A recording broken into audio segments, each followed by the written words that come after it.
Hello, ladies and gentlemen. Welcome to the Cortez Nation. And we're live from Home Run Dugout. This wonderful afternoon of boxing fights. My name's A.B. Figueroa. With me, Victor Araiza and Ken Garcia. Ken, well, welcome, guys. We're here at the nice Boxing 5. Thank you to Baby Bull Boxing Academy. As we're watching right now, fight number 16 of the afternoon. It's Wyatt Kiesling and Ty Castle. Victor, how are you, man? How you doing? Good, AB. Always glad to be on here with the Cortez Nation, and we're also broadcasting on the WBA official YouTube. So many across the world getting the opportunity to see these great showcase from Baby Bull Boxing Academy here in the Houston area at Home Run Dugout in Katy, Texas. Ken, well, welcome to the broadcast. It's a pleasure having you here today. You're our boxing expert. You know more into it, and as we see right now, Wyatt Kiesling on the red corner and Ty Castle on the blue corner. How do you see him so far? How are you today? I'm well, thank you, and again, great to be with you guys. Great show for fight fans everywhere. I just want to say a tremendous job again by Baby Bull Boxing for the great venue that they've provided for these young people. It's fantastic when you think about the venue and the opportunity for these young fighters to fight this kind of crowd, this kind of environment. It's almost like they're in Vegas, right? Fighting, with DJs and with belts and all that kind of stuff. Yes, sir. So this is really special, and the things that Juan is doing for the boxing community grassroots level is really fantastic. As far as the fight for these two kids, they look really good. I mean, they look very technically sound. First round was a little bit of a feeling out round. The gentleman in the red corner is a little bit different. You don't see that a lot because he's a lefty. So yeah, I'm sure the gentleman in the blue corner is probably thinking, because you don't see a lot of that, so your strategy changes a little bit, right? First round was a little bit feeling out. I think the action is going to pick up here in this round. That's correct. I mean, it's part of it, Yeah. Like, we were talking earlier off the mic. It could be 1 or 2 rounds, but we see all the action, and we know they're young. Sometimes the adrenaline kicks in, and you're just trying to go at it. You don't have as much time, and this is basically what could happen, and today. Yeah. And here we go, second round. Yeah. And let's see how Castle on the blue corner and Kiesling on the red. Yeah. If you notice, sometimes it takes a little bit of an adjustment when you're not used to fighting a southpaw fighter. So, he's probably a little bit reluctant, but it's going to heat up here because, like I said, the difference between amateur boxing and professional boxing is these guys only have 2 or 3 rounds to get going. And there we go. Oh! That was a great left. That was a nice check left hook. Beautiful hook. Yeah, absolutely. And he's going to get an 8 count. Yeah, now they have to take him, but definitely it put him in a situation, man. Yeah. Now all the odds are with Castle in the blue corner. Absolutely. If you think he won the first round and now he won, Definitely. if he fights, he's going to win this by 2 points. So it's definitely a huge advantage, right? Yes. No, yes, definitely. Victor, it was. How do you see that, man? It was pretty intense. It stops the momentum from the other fighter. Like you said, it's a great check there. Certainly you heard the reaction here. Yeah, it got the crowd going. Yeah. No, definitely. And now his manager is getting at to Ty Castle. I mean, it's understandable. I mean, he got it. At the beginning, we were thinking it was the red corner were ones dominating, but no, out of nowhere, this second round, he came, and as we see on the replay, the action from the previous round. Yeah, I expect Kiesling to understand the situation, right? That he's down in the fight. Yes. And he's going to come in guns blazing here. Here we go. We're almost ready for our third round of this match number 16. Yeah.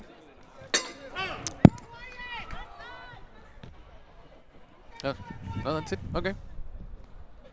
There's a time there. I think an adjustment on the corner yes. came off, so they need to adjust that. And thank you once again, ladies and gentlemen, for being with us here in the Cortez Nation and all over the the world via YouTube of the WBA. It's amazing to be with you all here, Victor, Ken. Thank you for all the production from the Deportes Nation, Baby Bull Boxing Academy, Juan Diaz, which he will be with us in the broadcast pretty soon. Hopefully later on the broadcast he can come in and we can have a little chat with him and he can bring his expertise. Former champion, and he knows everything on what's going on in the ring as well, Yeah, well, special attraction. Juan right now is probably a little nervous as his boy Juan Diaz Jr. will be fighting. That would be a good question for him. How does he see it differently now from being, does he sees it different? Yeah. Here we go. So one thing to watch out for, guys, is when you have a left-handed fighter and a right-handed fighter, sometimes their lead feet get caught up, and if you notice how close they're coming, see, watch their lead feet, how they get tangled up. Correct. They're getting tangled up, but Ty Kazel, the blue corner. Here we go. There we go. Kiesling is responding back with, that's right. the left right. Yeah, with that straight left hand seems to be connecting. Oh, they're getting tied up there in the middle of the ring. They haven't moved a lot. Now, I think Kiesling understands the situation. With that knockdown, that he's kind of behind the 8 ball and needs to make something happen. Now Kiesling's not using. He was using jab in a while ago. Now, don't you think that he needs to use it a little bit more or be more? Yeah, absolutely he does. But like I said, when the adrenaline gets going and they understand what the timing situation is, they tend to be a little more aggressive. Yes. Third round in this match. Right left from Kiesling. It's like the old adage where Mike Tyson said, right? Everybody's got a plan until you get hit in the mouth. Yes, sir.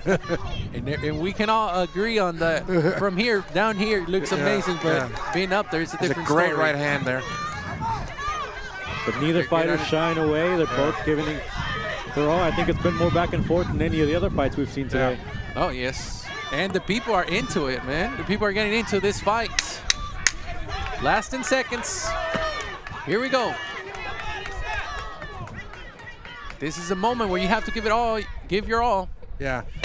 And that's it. Yeah, the important thing right there is that Ty Castle kept his composure, right? Yes. After when Kiesling came in, guns blasting, he kept his composure and didn't allow himself openings where he might get caught. Do you think that that nice hook from Castle will be the determination for the fight? I think the knockdown was the determination of the fight. Yeah, I think once you establish that, I mean, basically the only is a draw. Maybe if Kiesling won round 1 and round 3, but I don't see that. I don't see that. Well, we're live from Home Run Dugout. But this is boxing. We've seen bigger surprises in scoring. Oh yes, sir, definitely. Yeah, that's definitely true. Home Run Dugout in Katy, Texas. Future champion number 3. Thanks to Baby Bull Boxing Academy. Brought to you live through Deportes Nation and WBA YouTube channel. As we are getting ready to hear and to listen who will be the winner of this fight number 16 of the afternoon between Wyatt Kiesling and Ty Kessel. Let's listen to the officials. After 3 rounds, we have a split decision victory for the fighter out of the red corner, Wyatt Kiesling. Wyatt Kiesling on a split decision. What are your thoughts, Ken? It's kind of difficult enough. Yeah, it's I thought Castle won the last round, and he definitely knocked him down. We're just here to call it as we saw. And it was a lot of back and that comeback, or at least that scheduled for 3-2 out of, and his opponent out of the blue corner. Cortez from the blue corner.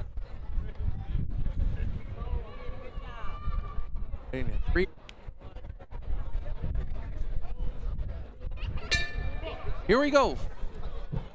Round 1 from this match number 17 of the afternoon, live in the Cortez Nation. Lowe versus Cortez. Smaller than Lowe, correct? Yeah. I think he's also crouching down a little bit. That may make a difference. The way Lowe's is kind of using their jab. He's already jabbed about 4 or 5 times, which it tells me that he's an educated fighter. So he's Cortez going down and really low and trying to. Yeah.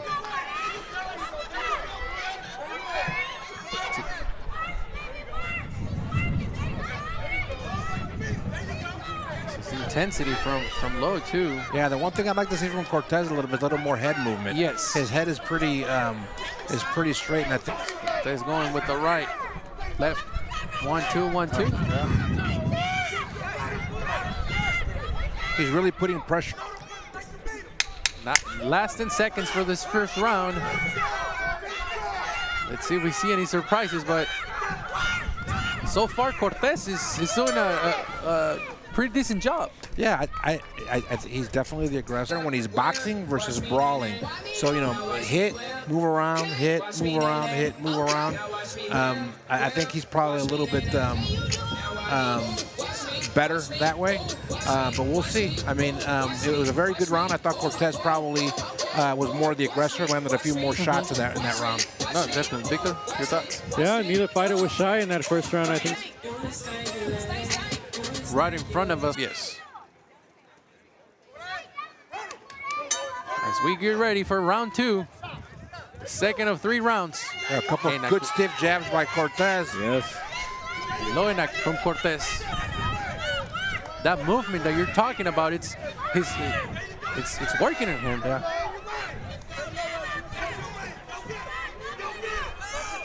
Also, see how he just ate that right hand? Right, yes. Yeah, he needs some head movement. Cortez with that cup. Yeah, I think Lewis is much better when he's keeping that distance and sticking and moving. Definitely Cortez is, like you said, I want to say more technical? Yeah, I think that's correct. Yes, he's definitely more technical. I think Lewis also smothering his punches a little bit inside. Yes. Right. Thank you, ladies and gentlemen, for beer hands. And Cortez, big nice right from overhand Cortez. Round's over. Definitely Cortez took this round. Cortez. Yeah, definitely big round for Cortez. Yeah, and I think, you know, I think Lewis needs to do a little more. But yeah, here's the thing. At this point, you're down 2 rounds. Right. You know, sticking and moving isn't necessary. Yes. Now I think we're going to see a very aggressive, a very intense offensively, if you want to say it, third round, Victor. Yeah, he's got a match with Cortez. Like you said, if he's going to have any chance of taking the result.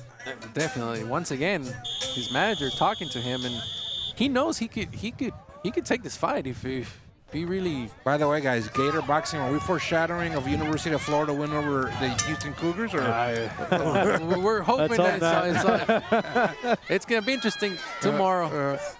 Here we go. Big right hand by Cortez, yeah. And Cortez going up and down. As we predicted, Lewis is coming out aggressive as well. Big right hand.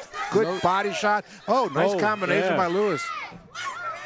Lowe didn't. Yeah. I tell you what, Lewis is taking a lot of right hands, but the kid's got a lot of heart. He keeps coming back. Just trying there, but calling a headbutt there. No, but this was the response that he needed to show to try to get back into this fight. Oh, definitely. Cortez didn't see that coming. Now he's trying to see how can he counterattack this situation. Cortez trying to look with the right hand, but Cortez is not backing down. No, he's got a lot of heart. Great fight we're watching this in last third round. Cortez would try with the right hand. Big, good straight right hand. He's coming back with some body shots, another right hand. But Lewis is still taking a hit too. Yeah. It's like the Energizer Bunny, I think. They're both getting tired at this point of the fight. Would it be Cortez? Would it be Lowe? Would it be Lowe or Cortez? Cortez trying to go lower body. Yeah, he's going to the body. Good job. Those punches count. Oh, nice hook from Cortez. Nice uppercut. Nice uppercut and hook by Cortez.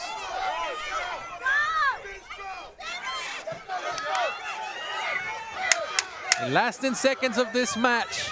Lowe's trying. You got to give him credit for that. Lowe is trying. Cortez trying to look through the lower body, and that's it. We had a pretty good third round. Yeah, great effort by both guys. I mean, that third round is up for grabs. Anybody could have won that. Great finish there. Both fighters going for it.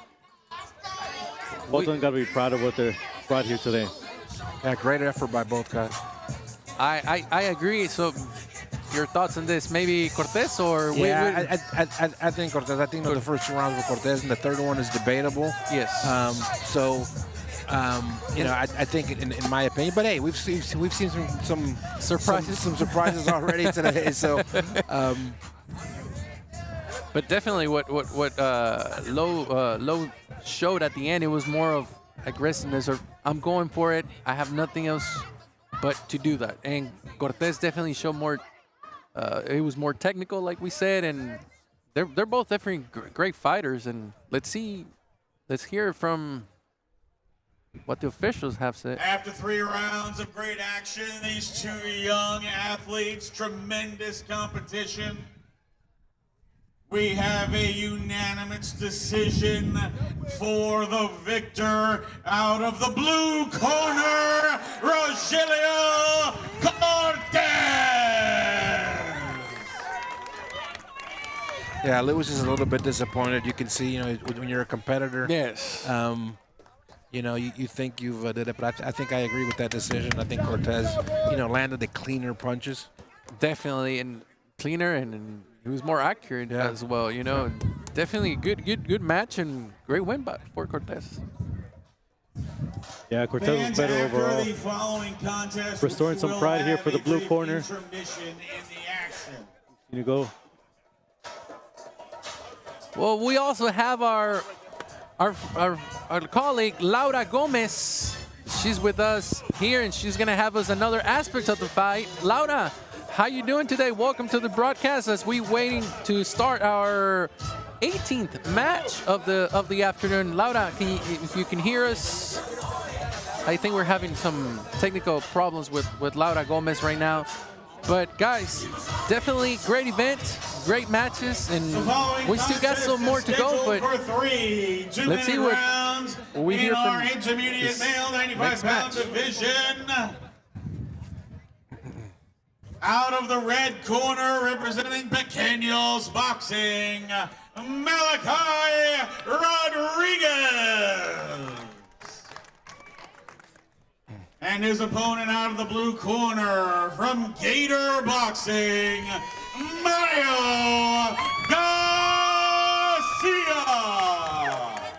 Malachi Rodriguez from Pequeño Boxing, and Mario Garcia from Gator. The 95 pounds, the 18th match of the afternoon. Height-wise, they're pretty similar, or it seems like Garcia's a little bit taller? Yeah, I think Garcia might be a little bit taller. So it's always interesting. Cortez, who just won the previous fight from Gator Boxing Gym. Now we got Mario Garcia. Let's see if he continues it here. Yeah. Like I said, are we foreshadowing? So one of the interesting things with the tall fighters is, does he fight tall, right? Because usually, once they get into the ring, I think it's more equal. Yeah, but usually with the tall fighters, does he fight tall, right? Because the taller, longer fighters usually have the advantage fighting at a distance, long jab, etc. And some guys, again, the adrenaline, you start getting in the ring and they forget all about that. Rodriguez trying to be aggressive in this first round of the match. Rodriguez from the red corner. Mario Garcia coming out of the blue corner. Yeah, when you see Rodriguez, obviously he's a left-hander. Yes. And he's not coming to see it, right? It's rare to see left Left-handed. Yes, left. Yeah, he's really focusing on using that jab. Little head movement there. I like it. Parrying his punches, a la, Floyd Mayweather. His vision is on it. It's on Garcia, his target. Like you said, Ken, the left hand is definitely working for him, and it should be interesting match for him. Attack there, the combination.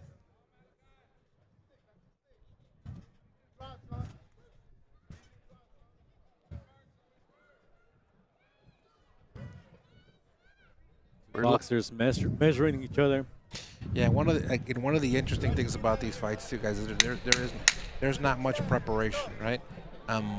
Professional guys, they know maybe months, sometimes months ahead, who they're fighting. Sometimes not. We know when they're young, but well, that was it for round one, and let's Warrior. Good to see you. Hey guys, it's a good fun day here in Katy. We're out here at the Dugout, and I'm here with the president of the WBA, Mr. Mendoza. So, what's the importance of events like this here, especially in Texas? Because in order to develop boxing around the world, we had to close basically the month of March, even though it's a way of making a contribution to the youth. That's one of the main things we're focused on at this point, and not just seeing the. And then how would you see in the future? Because a lot of people, recently have been saying, boxing isn't the same than when it was before. What do you have to say to that? Well, I don't think so. It's just like we have a lot of other entertainments and other sports that are around. But I think boxing will always generate interest. We if you see last week we have Michaela Meyer fighting for a world championship. She came all the way from I think from juniors, if I'm not wrong. And, for us, plus just showcasing the stars, for us it's a little bit more our philosophy is just focused on the kids and, on the youth today. And that's one thing we want to bring. We want to just show there's a lot of other paths that young generations can take, and boxing gives you that, and also gives you a lot of self-esteem. But I think boxing is growing, and boxing is a mystic sport, and it's going to be always around. How do you see, again, the boxing from maybe 10 years ago to this kind of boxing now, and the kind of boxers or the kids that are getting more interested in boxing? If we look back at 10 years ago, it's just different, they're always developing. There's a lot of fights going around. I think boxing remains the same. It shows you it's a family sport. It's a generation through generation. Actually, we're going to have one junior fighting soon. But it's not a change. We have been there all the time trying to make a better world for kids. All right, thank you so much, Mr. Mendoza. You guys heard it from the president from the WBA. So I'll get back to you guys, and we'll be back with more interviews later on. Thank you, Laura. Guys, definitely great initiative from the WBA, to promote and just to support our future champions. Yeah, I mean, every major fighter in the world most of them started, almost all of them started at this kind of level, right? And yeah, I mean, it's a good point. I mean, there's a lot of options for kids nowadays. There's baseball, football, basketball, etc. But boxing is one of those very grassroots level. It's like there isn't boxing in junior high. When you go to junior high, there's a football team, there's a baseball team, etc. There isn't a boxing, right? So there is a lot of gyms that people don't know about. There's a lot of organizations that people don't know about. But there's stuff out there that's keeping kids off the street, that's giving them some discipline, that's giving them hope. And this is one of them. Here we go. Last round, third round of the match. Cortez against Rodriguez. Yeah, this has been a pretty technical fight. Yes. Both kids have stayed pretty disciplined. I mean, there hasn't been a lot of nice wild type stuff. In fact, Malachi is a very technical fighter. He's really relied on that jab and straight left hand, and I think that's probably what is winning him the fight at this point. No, definitely, and like you're saying, the powerful left, Victor, from Rodriguez, but also Garcia. It's been intense, and he's been he's been reading well, too. Yeah. And if you notice, another good thing that he does, he goes in and out, right? He goes in, he punches, and he gets out. Punches and gets out. You know, he just steps back. Certainly seen both fighters opened up in that second round, and now obviously here they're trying to maybe get those finishing points. Yeah. Nice right from Garcia. Absolutely. That was a good counter, yeah. Garcia trying to get in there, but definitely Rodriguez, Malachi Rodriguez is just trying to, maintain the distance and trying to surprise him with the left. Yeah, you see how Malachi will punch, and he'll step right back. Yes. Yeah, he'll step right back. He's a pretty educated fighter for a young guy. He got hit with the right hand there. Ooh, that was yeah, but you see that? That's a good movement from good Malachi. head Great. move, absolutely. Yeah. Absolutely. Last 10 seconds of this match. Oh, nice Rodriguez check left Garcia. hand. Oh, nice Interchanging. left hand. Yeah. Garcia going with the combination up and down the body and the head. And fight is over. That interchange at the end of the match. What a great fight, guys. Yeah, again, another impressive thing about Malachi, when he was fighting inside, he covered up really well. So it looked like he was, Garcia was throwing punches, but they weren't landing. He was blocking them. Mm-hmm. He's a pretty educated fighter, very well done, technical fighter. And I think you mentioned it, pretty much like what we will see from Mayweather, right? Where I try to move and have a lot of movement, absolutely, hit, come back, and that's like you said, it's a very disciplined person. Yeah. Now we're about to hear it, but it's gonna be pretty split, I think. Or do you guys? It's gonna be a unanimous decision, and I like Malachi. In this Malachi, fight, yeah. definitely. I agree with you. From Pequeños Boxing, let's see. Let's hear it. Let's go to the center of the ring.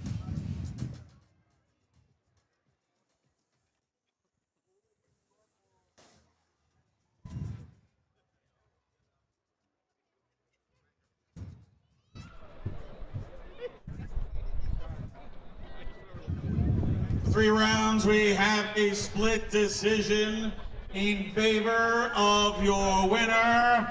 Out of the red corner, Malachi Rodriguez.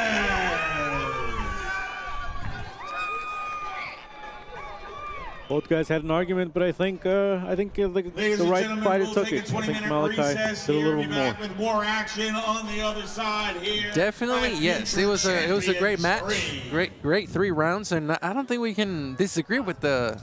No. I quite frankly I was a little surprised that it was a split decision, but I think the right guy won. Definitely, guys. Thank you for being with us, everybody, live from the Cortez Nation and the WBA YouTube channel. I'm A.B. Figueroa with Victor Araiza and Ken Garcia. We're here and brought to you live from Home Run Dugout in the heart of Katy, Texas. Right in Katy, Texas. Thank you for being with us right here in the Cortez Nation. Thank you also to Baby Bull Boxing Academy, Juan Diaz. Baby Bull Juan Diaz. We'll have him soon here in our broadcast, and we're just having a small intermediate. They're gonna have a small break to the fighters, but we still have a whole ton of fights coming up. There's plenty of fights left. And, like you mentioned, Juan Diaz in the Houston area. This is the 3rd edition of his showcase, the Future Champions.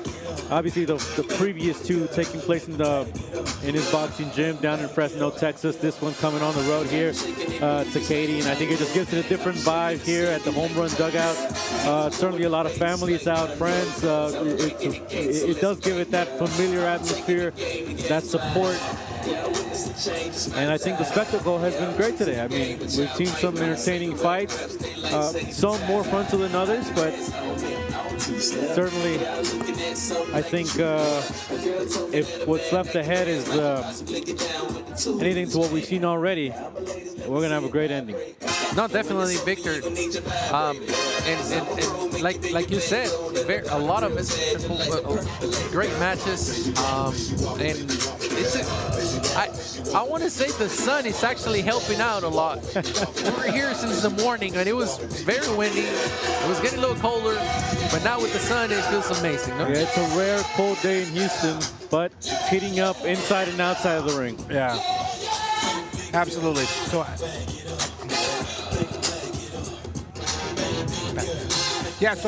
so we're going to take a small intermission, and remember, Juan Diaz Jr. special attraction coming up. Well, we'll see what, Juan Diaz Jr. is an interesting case. Was fighting at about 220 pounds last year, now down to 165. So, going to be real interesting, his transformation, his development. We're interested to get started right after the intermission. Juan Diaz Jr. live from Baby Bull. Stay here. And like we said, the Cortez Nation,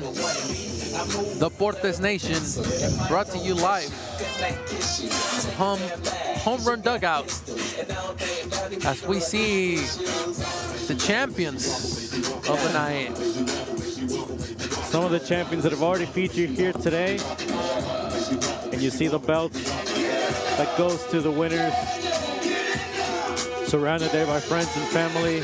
And you know what, Victor? I think this is more, everybody wins here. You know, I know it's a fight, and at the end of the day, it's a competition, and you want to win. But I think like this type of event, it's a great experience for the athletes. It's just, absolutely, you know? it gives it that pro feel. An official boxing card, a local crowd here. It's still a Houston event, as we see. The group there from Pequeños Boxing Gym celebrating. We obviously just saw Malachi Rodriguez in bout number 18, intermediate male, against Mario Garcia. And again, it's just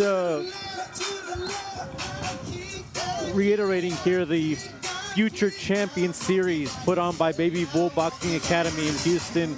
We're in the Houston area, just on one of the suburbs in Katy, at Home Run Dugout, and I think we're just seeing the start.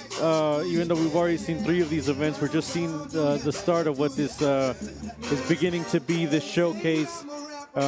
Again, amateur boxing, fighters working on their craft, getting this pro feel, and then obviously trying to make it to the pros one day like Juan Diaz did. Well, let's go for a small break, and we'll be right back live from Home Run Dugout as we continue our fights. And as Ken said earlier, Juan Diaz Jr. coming up. It's our next fight, live from the Cortez Nation and the WBA YouTube channel. This is Champions, Future Champions 3, live from the Cortez Nation.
Hey guys, we're back and I have someone special next to me, Baby Bull, and his son, Junior, who's going to be the next fighter up.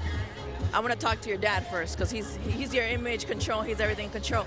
How does it feel to have this kind of turnout and something so important here to, have a showcase of uprising boxing stars? Right. It's amazing to have the support from the city of Houston and Katy. We're actually in Katy, Texas, right?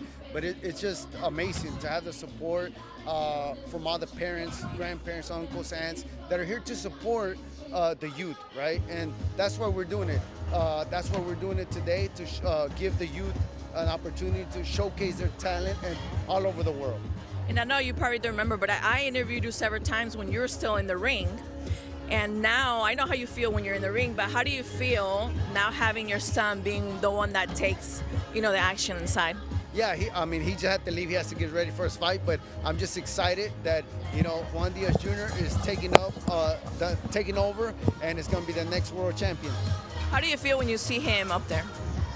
Nervous. One word, nervous. Right now it's cold here, but my hands are sweating. I would not get this nervous, not even when I would fight. But to see my son in there, it's different. Like, he steps in there, I know the danger that it is to step in between those ropes, and to see him and me being so helpless outside, it's nerve-wracking. It's nerve-wracking. I wish it was me, but I'm too old now. How was that evolution of you again going from the ring to now being part of your son's career and becoming a boxer? How have you seen the evolution of boxing from when you started to having him now? Again, one word, unexpected for me, because I didn't want my son to fight. I know how hard the sport of boxing is. I know the dedication, the sacrifice that you have to make. So I made a life for my family and myself so that my sons wouldn't have to fight, right? My oldest tried it, and I was like, okay, good. Junior came in and he stuck with it. He likes it. He loves it. And I'm like, oh my God. I tell Mom, be ready, because we're doing the tradition following his father. She supports us 100%, whatever Junior wants. So she hates it. She doesn't like school, the books, and continue on that way. But he's hitting something, not the books. Right? He's not hitting the books for sure. He's hitting someone. But we're excited. At the end of the day, we love it because it brings us together as a family. And if anything, right, it doesn't matter whether this is his last fight or he goes on and becomes a world champion. The sport of boxing, I love it because it brings us together as a family, and it joins us, something that my boys being teenagers, they probably wouldn't want to hang around me anymore, but this is what's keeping them close to me. So, hey, I'll take it. And any similarities that you see between your style and his style of boxing? Oh, it's like watching a mirror for myself, because you're giving yourself props at the same time too. Kudos to you. Exactly. He's an action-packed fighter. He likes to go forward.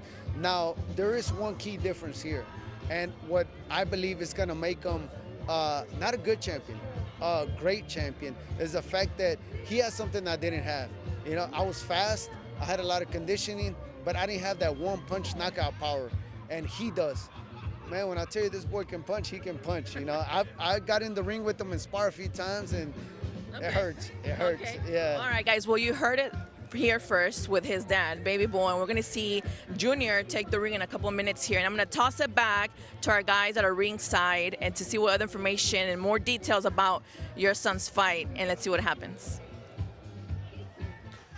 Thank you, Laura. Thank you, Laura. It was nice to hear you. And Juan Diaz, which I'm assuming any parent could be nervous for his children, especially a sport like boxing. But ladies and gentlemen, thank you for being with us live from the Home Run Dugout. Future Champions 3, brought to you by Baby Bull Boxing Academy and the WBA. We're broadcasting live from the Cortez Nation and WBA YouTube channel. It's a pleasure being with you. I'm A.B. Figueroa as we wait for the next match, which is the 90th match of the afternoon. As a matter of fact, it's Juan Diaz Jr., like we have said, from Baby Bull Boxing Academy, and he's gonna face Michael Stevenson from Waco, Texas, in the 165 pounds. Let's take a small break as we getting ready to come back, and we come back to see and be live from Home Run Dugout. Future Champions number 3, live on the Cortez Nation. Let's go take a small break. We'll be right back.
And we're back. Home Run Dugout, as you see. He's the main guy right there. Juan Diaz Jr. He's getting ready for the match, Victor. He's pre-working, working out, just trying to stay warm because it's pretty chilly out here, man.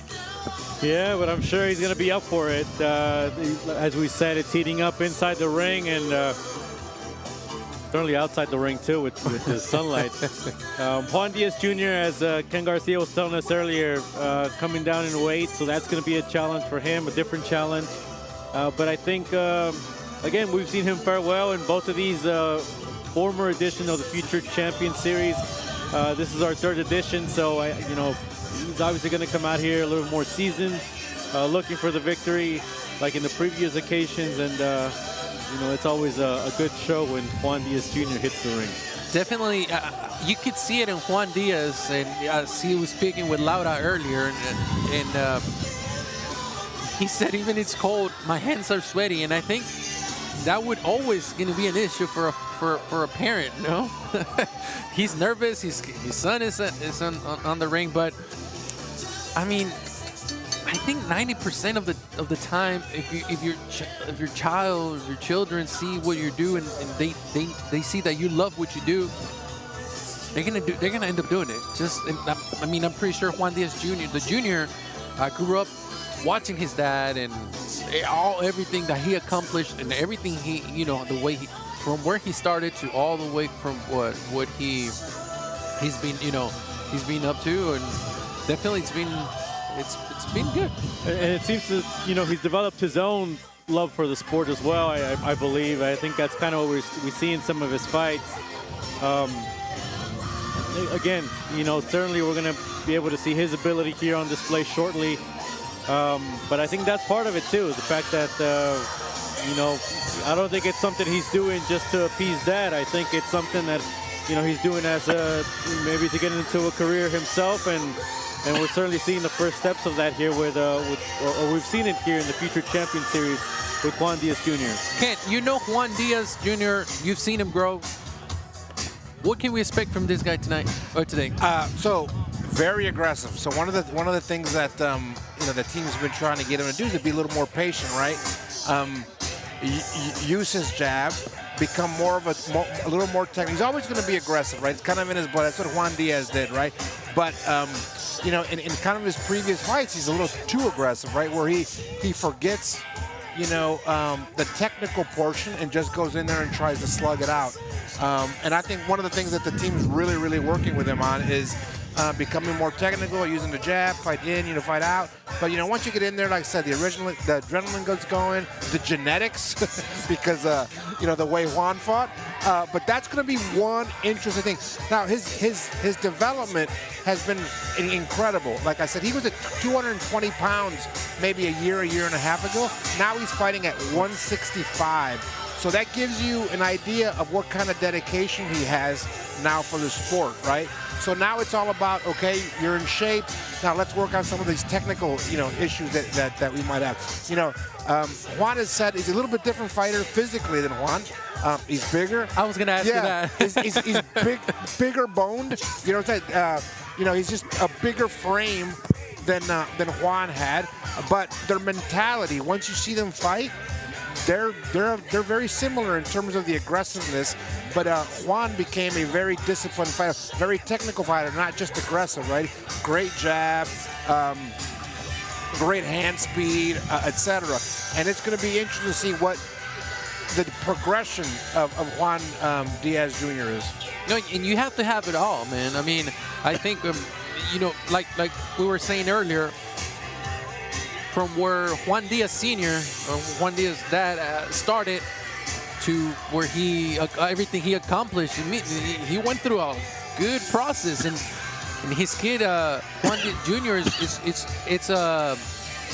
Junior is going through right now. As we seen him on our images right now on the broadcast, as we seen the live feed from them as he practices and tries to stay warm, but definitely, like you said, an aggressive fight, and let's see what Stevenson brings to the table for him too. Absolutely, yeah. They didn't bring a guy in to sit down and just make Juan look good. This man's here to compete, right? And it's a great opportunity for him to make a high-quality upset, right? To beat a name, to get a name on his resume. So it's going to be really interesting how it happens. But he, believe it or Juan's he's going to come in swinging. A little bit. He may start off technical, but he's going to come in very aggressive. As we're getting ready, guys. Victor, any predictions for this fight? I would think Diaz is probably going to continue that streak he has, that winning streak here at Future Champions. Which, as you see him there prepare, for those of you watching along with us, maybe just kind of trying to avoid Juan is the nerves. His dad looks nervous. Yeah. Juan Diaz. The father, the senior, looks nervous, man. Juan Diaz Sr. looks nervous, and I understand. I can understand that. Hey guys, senior son on top of the ring getting hit. It's not easy. I don't think it's an easy thing. It's not easy. It's not easy. Hey guys, I wanted to also add in when I was talking to Baby Bull. Your predictions, Ken? Juan Diaz? Just going by, I think he's a very good fighter. So just, based on the fact that I know he's a good fighter, I'll take it to him. But look, we don't know anything about Mikhail Stevenson, right? All we know is that he's fighting at 165 pounds, and he's from Waco, Texas, right? We haven't seen him fight. We don't know if he's a righty, he's a lefty. We don't know if he's tall, if he's short.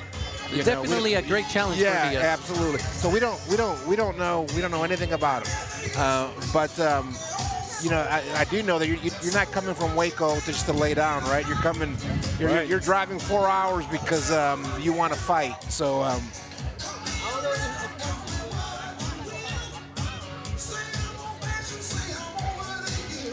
As we prepare, we go to our colleague Laura. Laura, Hey, how's the ambience out there? It's pretty. It's cold, guys, but I wanted to add in, when I was talking to Diaz Sr., he mentioned that one thing that his son has that he never had was that powerful punch, that he had sparred with his son before, and that he was in pain after sparring a couple of minutes with his son. So maybe, hopefully, we'll be able to see some of that action, of that one-punch action and the power that, you know, his dad says that his son has, which is interesting to see.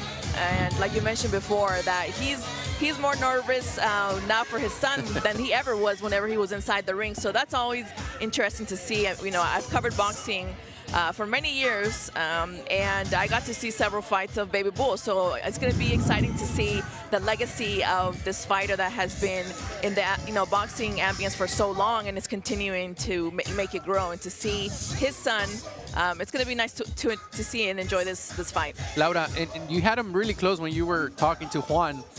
Did he really look that nervous?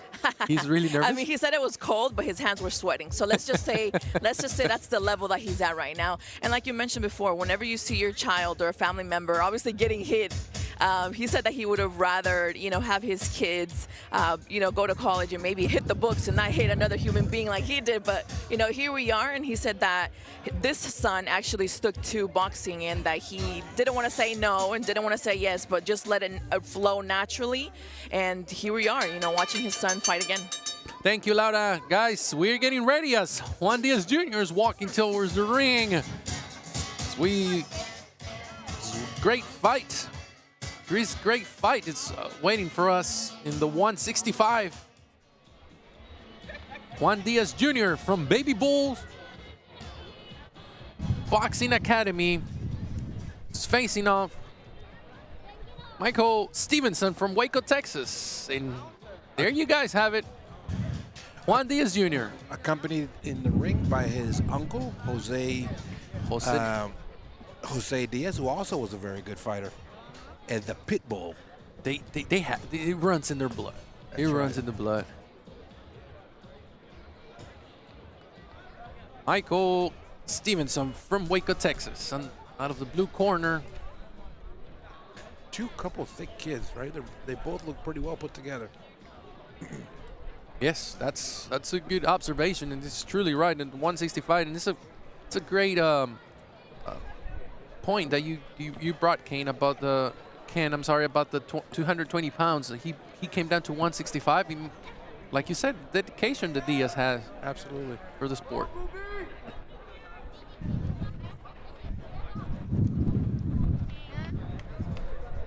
We getting ready to start this match.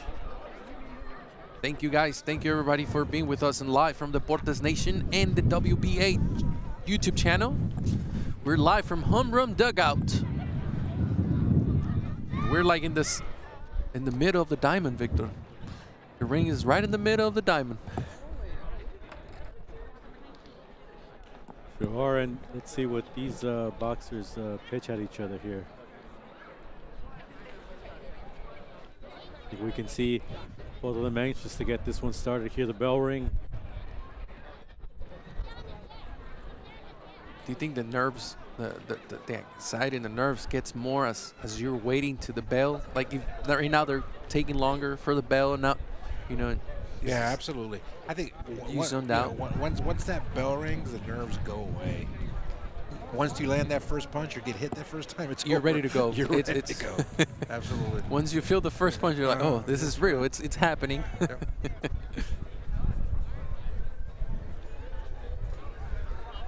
The Cortez Nation, guys, remember it's home of the Houston Dash, as well as the Spanish home for the Houston Roughnecks. We had it earlier on our broadcast. Unfortunately, not a great afternoon for the Roughnecks, but we do have a great afternoon here. Home Run Dugout.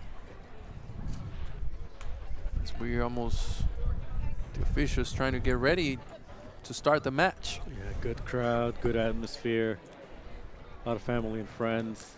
It's a very family environment, and if you're watching our broadcast, and if you want to attend to the next Future Champions event, do so. It's a family event, very family-oriented event, and just come, have a good time, Our following watch contest boxing, is a and we'll toss it back to the ring. 2-minute round contest in our junior male 165-pound division.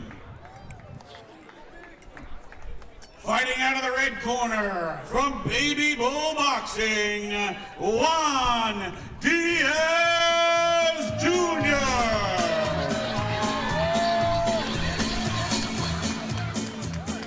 And his opponent out of the blue corner from Waco, Texas, Michael Stevenson.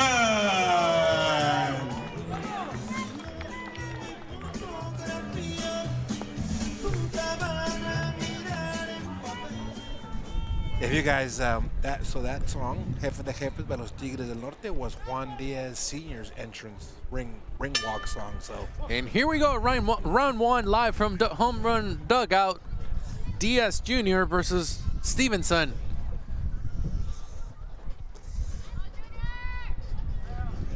Like you said, Ken, he didn't come from Waco just to lay down. Oh, he actually looks. He's using a very stiff jab, very stiff jab. Yeah, but as we expected, Diaz Jr. putting pressure on him Combinations right to the body, man. Yeah, and Diaz Jr. putting pressure on him, walking straight ahead. That was a good right from Diaz. Let's use if he uses his jab to get inside right there. He uses jab to get inside.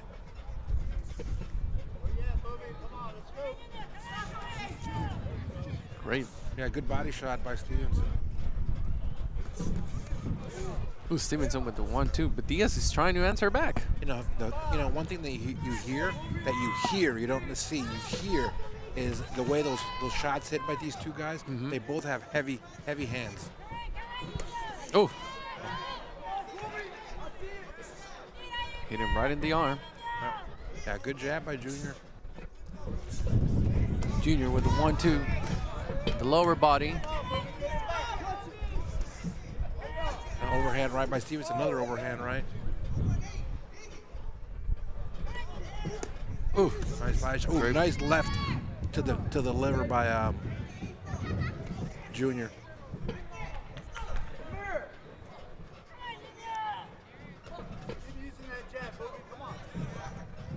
So we hear the managers as well that Stevenson's manager to keep using the jab.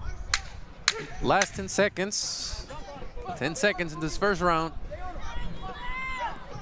Good right from Stevenson. Diaz trying to answer back and over. First round's over. Yeah, very competitive. I mean, tough round to score. I mean, Diaz really did a really good job going to the body.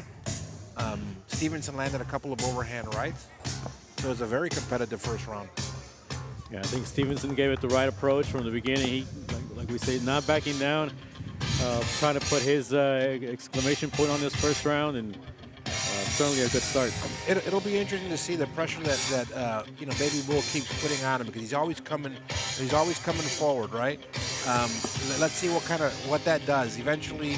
And again, this is a little different because this isn't a 12-round fight. Correct. This is a 3-round fight. But eventually, in a 12-round fight, you start breaking a guy down. Let's see what he can do in 3 rounds. You have to be aggressive. You have to be aggressive. That's correct. Here we go. So we're getting ready for round 2. It starts now. Stevenson versus Diaz Jr. You see Stevenson trying to keep a distance. But Diaz, constant pressure, right? He's constantly moving forward. It's also what you want to see, too. Right. But it's got to be intelligent pressure, right? Yes. You have to. That's a great right from Stevenson. Stevenson's doing a good job. Fighting off, fighting going backwards. Great.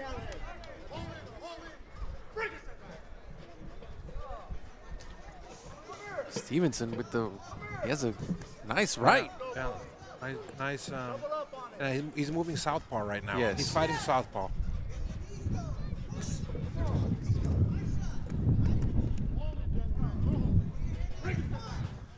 Yeah, referee's letting the fight. Yeah. Good overhand by Stevenson, but Juan Diaz Jr. keeps going, blocking a lot of those shots with his hands though. Juan Diaz trying to answer it back.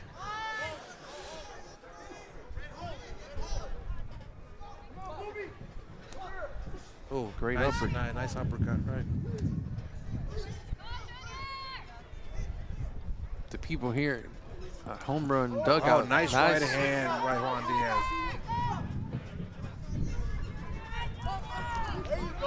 Seems like Diaz is trying to find a way, and he knows that he could get it. But in front of him is Stevenson, who is a great fighter. Like you said, we didn't know what to expect from Stevenson coming to this fight. Yeah, I think Stevenson's doing a good job of doing. He's fighting inside a little bit, but he's stepping out and also fighting at a distance. He's giving some different looks. But that pressure, that constant pressure by Diaz. There you go, a nice left, a nice right. Stevenson's waiting for a nice him. left to end the round. Yeah. And that's the end for round 2. 2 very competitive rounds. I mean, definitely. Not sure how you score them, but they're both very competitive rounds. Any takes for this round that you think? Pardon me? Any takes that you think from this round? Maybe Stevenson, or it looked pretty equal? Yeah, it looked pretty even. I think Stevenson did a good job, but he also got hit there at the end. I thought Juan finished the round strong. Will that be the impression that the judges have? We'll see. We'll find out at the end. That's absolutely correct. And of course, there's still one round to decide it, so we'll see what these two guys can Yeah, I mean, deliver. this very well could be the round that decides the fight. Third and last round for Diaz and Stevenson. And this match, number 19 of the afternoon, in home run dugout, future champions number 3. Here we go. Aggressive coming, Stevenson to Diaz. For it. On the right. With the 1-2 up and down. Trying to have those combinations. Diaz. Yeah, see, that's a good jab by Diaz. He needs to do more of that. Absolutely. Junior keeps going forward. He's not stepping any. Junior's not stepping back. He just keeps going forward. Absolutely.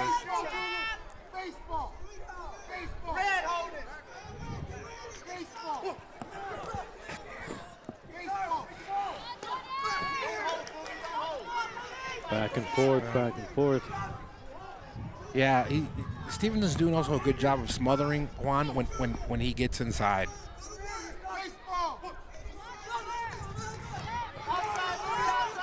Ooh, they're going at it right now. Diaz trying to Yeah, look. good left Yes. play by Diaz. Diaz taking the edge here. See, he's taking hits, but he's also He's absorbing them. them, but also like he's responding back. Absolutely. Nice by Diaz, trying to go.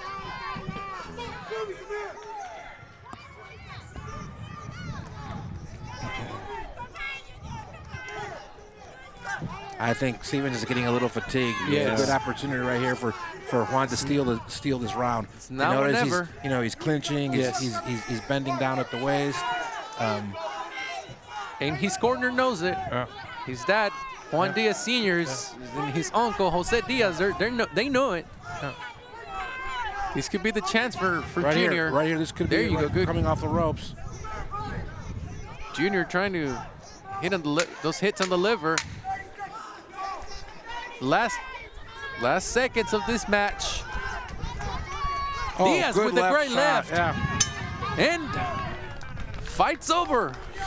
It's gonna be a pretty tough decision for the judges in this fight. Yeah, that was tough. I thought Juan ended the round very well. Threw a lot of punches.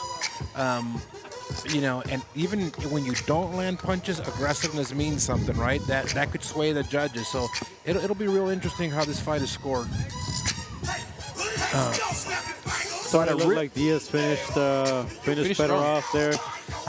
Real nice showing by Stevenson. Came all the way from Waco, Texas. Knows that he's not the crowd favorite, but really went in there and fought pretty well. He did what he's supposed to do. He came and he was straight into the fight, and he delivered some shots, man. Absolutely. I'm telling you, I think He started well. he started very well in the beginning of the match. He tried to maintain that intensity for the 3 rounds. I think maybe just, as Ken mentioned, he just got exhausted there by the end of the third, and that's kind of the opening that Diaz had. Let's see if the judges saw it that way.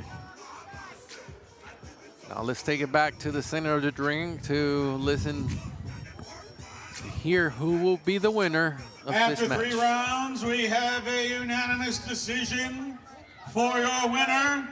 Out of the blue corner, Michael Stevenson.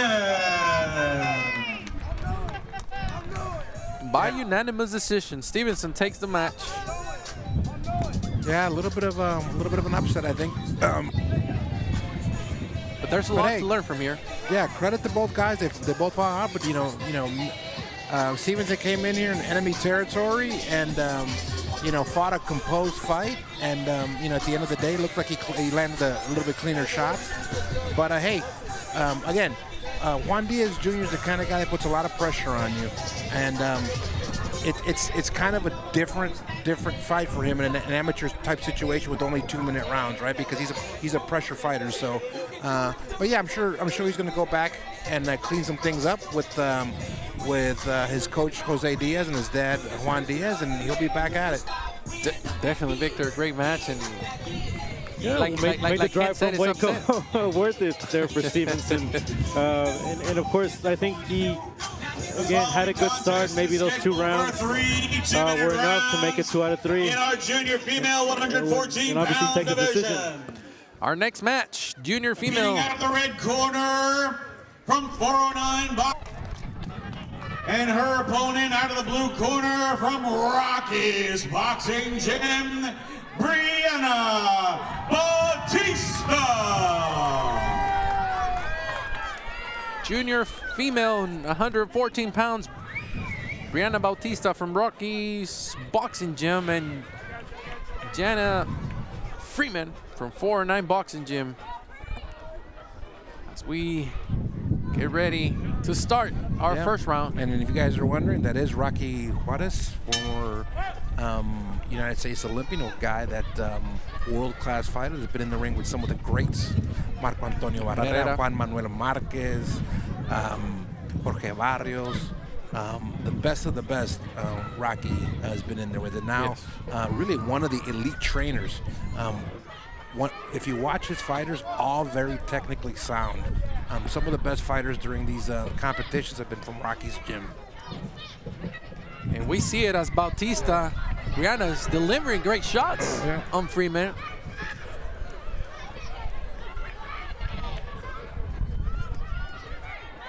Bautista has her in the corner with the right and left, Victor.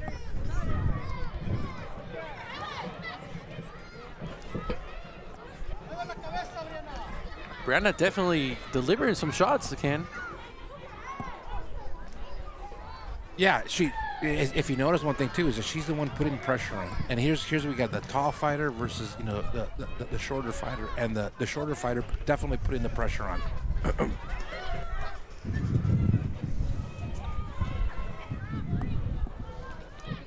Oh, great shot. Nice left. Bautista. Her movements also, they're really good. Her head movements. Yeah. She has great movements as well. I was just going to mention that she seems more polished in that sense. Yes. She's certainly not afraid to get at it. Great combination. Great punches from Bautista. Not intimidated by the taller fighter. Sometimes you go into a match and you think, just as we get into the last 10-second rounds, sometimes you go into a match thinking the taller fighter might have an advantage, but not necessarily, correct? Yeah, not necessarily. I mean, you just because you're tall doesn't mean you're technical, right? Correct. and you also have to fight tall. There's a lot of fighters, guys like Paul Williams, like Diego Corrales, that were tall. They didn't necessarily fight tall. They were guys that had Tommy Hearns, right? The guy that explosive power. So it just depends. But most tall fighters are taught to fight tall. Use your jab, right? Use your jab. Use your length. Fight in the middle of the ring. When you get on the ropes, that's a disadvantage for you, right? Because you're giving away those physical attributes. But the shorter fighters also have sometimes have some natural advantages. Mike Tyson, for instance, very short, very compact. Would use his head to get inside and create great leverage. Because of his size. So.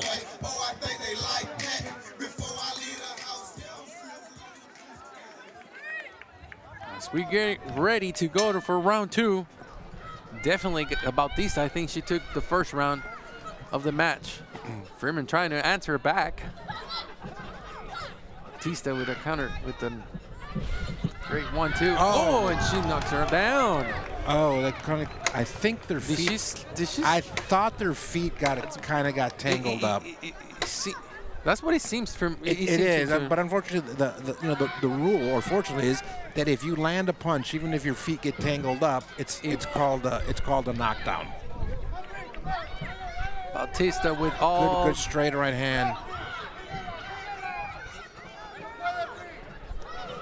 Brianna has everything on her side right now, as Freeman is just trying to figure it out how to get out of the problem. I think Freeman needs to stay off the ropes. Take it more to the middle? More the middle, more of the ring. She actually has some solid boxing ability, but I think when she gets the back to the ropes is a big advantage. There we go. You see that? It is that's where and Brianna knows it. It seems like she's also pressuring her, like exactly taking her to the ropes, and it seems like she figured it out that if I do that, if I take it to the middle of the ring, I don't have as many chances if I take it to the ropes. Exactly.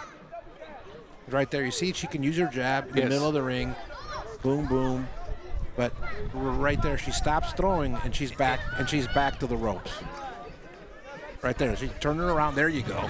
There you go. Now exactly. From Freeman. There you go. She's grinding a couple nice right, left, and now stay in the middle. There you go. And she's much more competitive in the middle of the ring. Last and second. Now you get to the middle. There you go. There you go. Nice right hand. You see that? Using her distance. It's a different fight. With the left and that's right. Round over. It's a different fight. She ended that wrong. And now fatigue could be an issue as well, right? So it's going to be really interesting what happens in this third round. If she fights in the middle of the ring in this third round, that's going to make it pretty interesting for the judges. Yeah, she can certainly build her way back into, because it seems like at least through the first two, Brianna had the advantage, especially in that first round. So, yeah. And because, again, she's got the height, she could be more imposing against a shorter fighter. Let's see if she does it in the third round. What would be your message if you were one of the managers to each individual? Well, it's really the same plan. If I were in the red corner, I would tell her, fight in the middle of the ring. Use your jab, set up your right hand. If I'm in Rocky's fighter's corner, I would tell her to fight the same way. Be aggressive, get off first. Last and third round of the match between there we go. Freeman and Bautista. There you go. Exchange it in the middle of the ring. That's right. And Freeman, there she goes. Jab, jab. Yep. She's much more competitive in the middle of the ring. You see that? Stay off the ropes. Brianna trying to take her to the ropes, but definitely Freeman trying to answer him back. Yeah, there we go. Freeman's done a really nice job getting back into this fight. I mean, she had a slow start, but second and third round, she's very competitive. Yeah, good right, left. Great. Yeah. Her jab is just absolutely. It's amazing. It's completely changed the fight. She looks like a completely different fighter. Yeah. Also, it seems like Brianna Bautista is getting a little tired. Yeah, absolutely. She's a pressure fighter. Yes.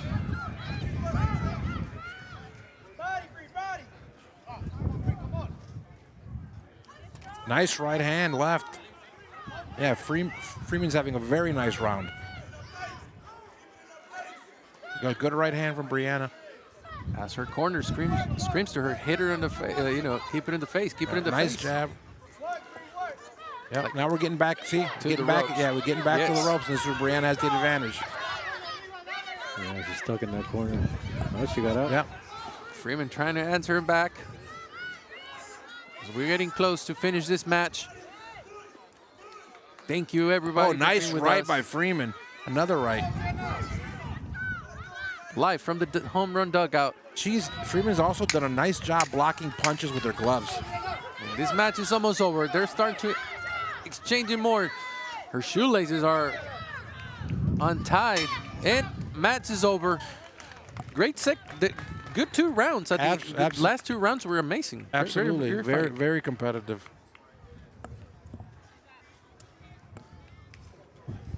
Great fight. Absolutely. It's a tough fight to score. I really do not know. I mean, I thought the young lady from Rocky's gym started very well.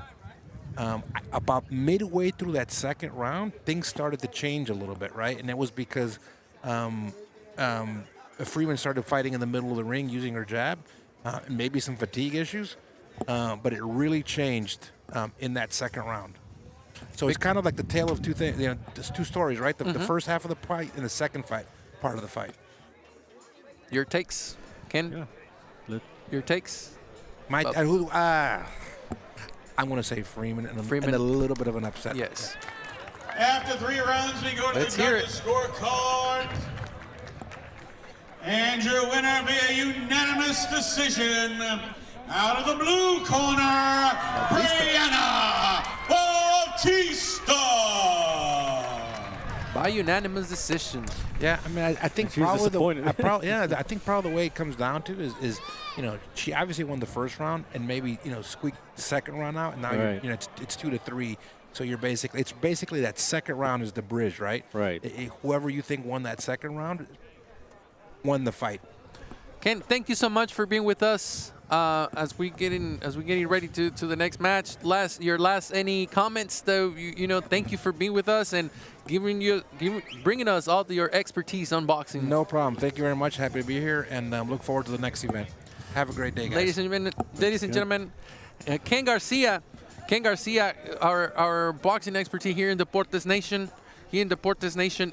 Victor, as we're getting ready for our next match between Quentin Alexander from All-Star Boxing Academy in the elite male, the 43 pounds, and Anthony Peterson Lockett from Rocky's boxing gym. Yeah, we're getting some sights here on screen of the fighters from the previous fight. As you mentioned, the next bout here, we're starting to see the fighters head to the ring. The following contest is scheduled for 3 3-minute rounds in our elite male 143-pound division.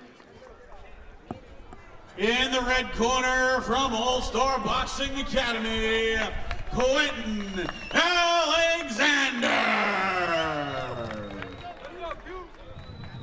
And we have And his opponent fighting out of the blue corner from Rocky's Boxing Gym, Anthony Peterson Lockett.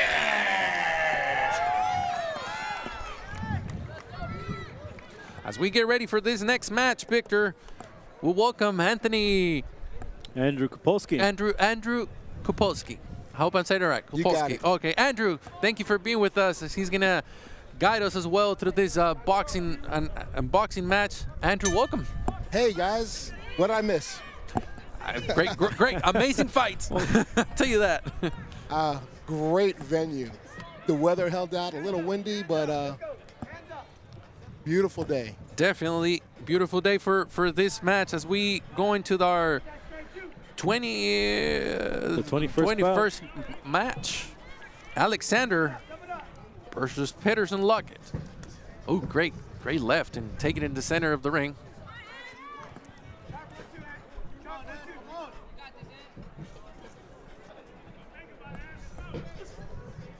So Anthony Peterson Lockett is a fighter out of Rocky Juarez's gym. Rocky's a pretty busy trainer. I think this is his 3rd fight today. Training a lot of really solid amateur young kids coming up. Fought on our other Baby Bowl 2. I think Rocky's one of the coaches to keep an eye on in the next several years. We'll have developed these young kids into world title contenders. Brings all the expertise to the table, all his experience in the ring. Yeah. As we see Peter Lockett.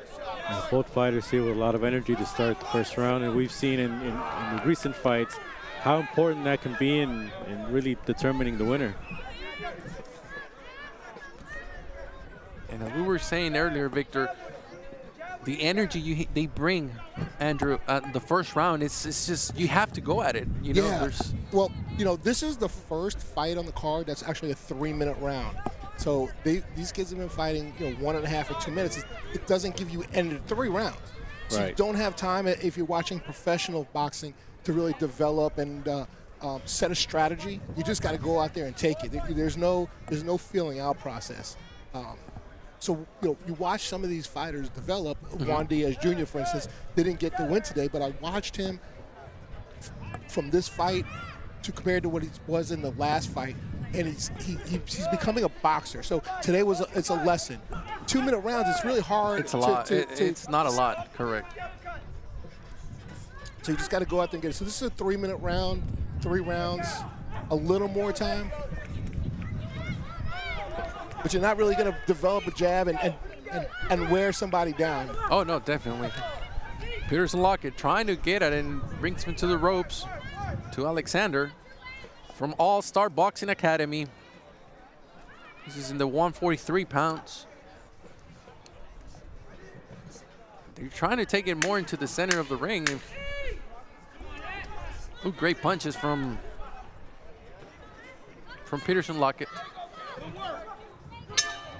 Just not doing enough, just following him around and waiting to throw, and there's just not enough time. Do you think the weather could be an issue in this type of situations? Like, let's say it's not cold, but it's Houston. It's April. We think it's going to be super humid and cold. We weren't expecting this type of weather. No, it was about 60 degrees with 50-mile-per-hour winds. Yes. When the wind's not blowing, it feels okay. But I'm sitting here with a sweatshirt on and some jeans, so what do I know? Any takes from this round, Andrew? What's that? Any takes from this round? What are your thoughts on this round? Anthony Peterson Lockett just has to be more active. He's there. He's just got to let his hands go. That's it. Just let your hands go. You're there. You're in position. You're not being overwhelmed by power. There's nothing pushing you back. The ring's cut off. You're not getting extra movement. You just got to let your hands go. You got to be first. As we go to round 2, as Andrew mentioned it earlier, this is the first 3-minute round match. Our last 2 of the afternoon will also be a 3-minute round match. The last 2, some big boys, huh? Yes. They're getting a little older, elite males. Ooh, and Peterson Lockett trying to, with the nice right there, with nice hooks. Just got to let it, he's there. He's just got to let his hands go. There you go. There's that left. Right there. Downstairs and go overhand left. There it is.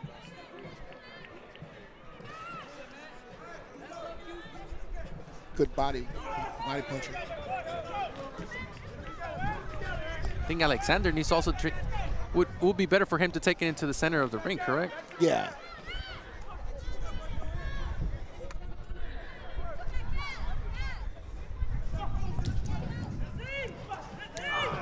Big overhand right by Alexander.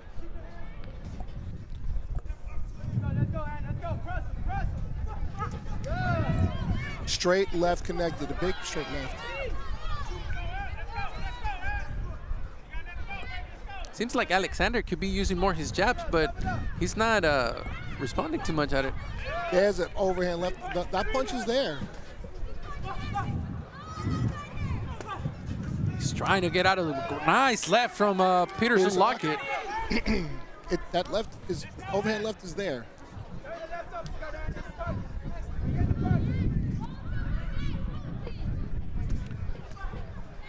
Good body shot by Lockett. Good uppercut. Alexander.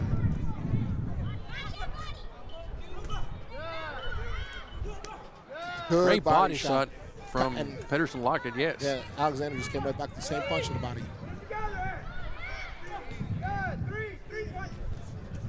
They're asking for 3 punches. They're asking for combinations. And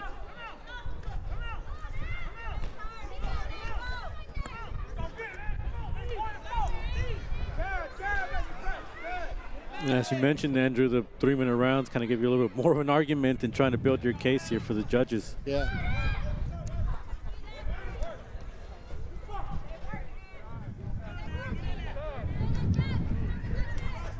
Good body shot. Alexander trying to answer it back in the middle of the ring.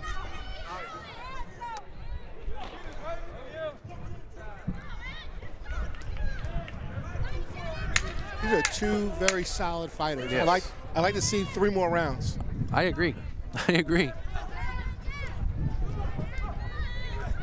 Interchanging, and round's over. It's pretty even. I'll tell you that. It's a pretty even round in this second round. But Peterson Lockett did good work in that round. Again, just needs to do a little bit more. They're both right there. Yeah, probably came out of his shell a little bit more. Certainly, just what you said, needed to get back in the fight a little bit in that sense, and sets us up for an interesting last round. Let's see what's gonna bring. But we got the replay here.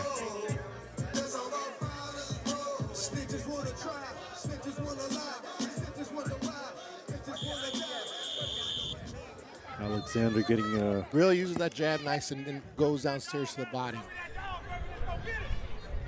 This is the 3rd and final round. 3rd and final round of the match. Here we go. In the middle of the ring, exchanging punches. Freeman. Both fighters coming sorry, off Alexander. a little loose here. Now it's now or never for both of them, Andrew. Yep. Oh, great. Harder punches too. Yes.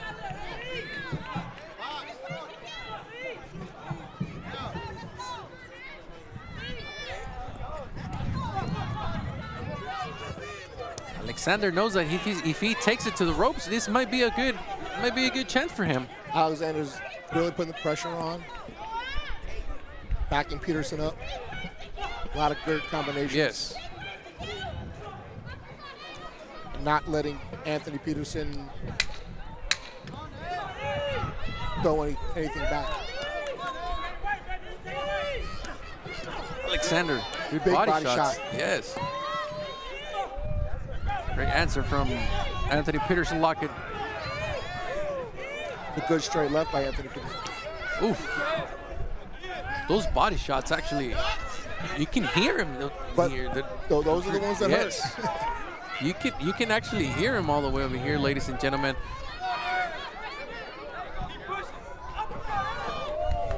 He was looking for Little off balance. And Alexander not shying away in this later round. Trying to maintain the intensity. Put this fight out of reach. At least on points. Alexander is just Good little uppercut. Good combination. combination by Anthony Peterson Lockett. Great combination from Lockett. there, Take Lockett. him to the ropes. A little sequence. Yeah, I agree. Alexander's trying to answer it back, but what a great Peterson's sequence holding from on Peterson. now.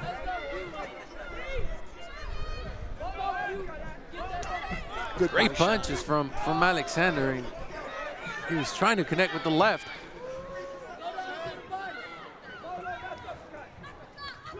Oof. Peterson Lockett swinging for home runs now here at Home Run Dugout.